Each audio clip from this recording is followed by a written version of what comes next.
বিপ্লবের পরবর্তী সময়ে আমরা দেখেছি নির্দিষ্ট একটা গ্রুপ, নির্দিষ্ট একটা ট্যাগ পুরো বিপ্লবকে একীভূত করে ফেলেছে। এই ট্যাগটি হলো ঢাবিয়ান ট্যাগ। তারা এই ট্যাগের বাইরে কিছু ভাবতে পারে না। বিপ্লবের পরে সংস্কার কমিশন গঠন হয়েছে। এই বিপ্লবের পরে এই সরকারের বিভিন্ন সংস্থা সেগুলোতে নিয়োগ হয়েছে এবং সারা বাংলাদেশের যে বিশ্ববিদ্যালয়গুলো রয়েছে সেই বিশ্ববিদ্যালয়ে ভিসি নিয়োগ হয়েছে।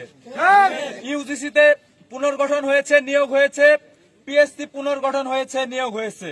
আমরা দেখতে পেয়েছি ঢাকা বিশ্ববিদ্যালয় যেমনই ভাবে আমরা দেখি যে গাভীর বছর বিয়ানি এবং আমরা দেখতে পাই সেভাবে উচ্চ ফলনশীল ভিসি উৎপাদন কারখানা হিসেবে ঢাবিকে প্রতিষ্ঠিত করে।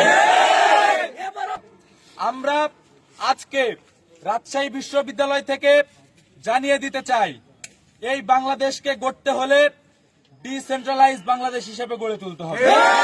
এখানে রাজশাহী বিশ্ববিদ্যালয় স্টেক রাজশাহী বিশ্ববিদ্যালয়কে বুঝিয়ে দিতে হবে। এখানে বেগম রোকেয়া বিশ্ববিদ্যালয় স্টেক বেগম রোকেয়াকে বুঝিয়ে দিতে হবে। শাহজালাল বিজ্ঞান প্রযুক্তির স্টেক তাদের বুঝিয়ে দিতে হবে। খুলনার স্টেক তাদের বুঝিয়ে দিতে হবে। চট্টগ্রামের স্টেক তাদের বুঝিয়ে দিতে হবে। যেখানে যোগ্য ব্যক্তি আছে সেখান থেকে তাকে তুলে এনে রাষ্ট্র পুনর্গঠনের সুযোগ দিতে হবে।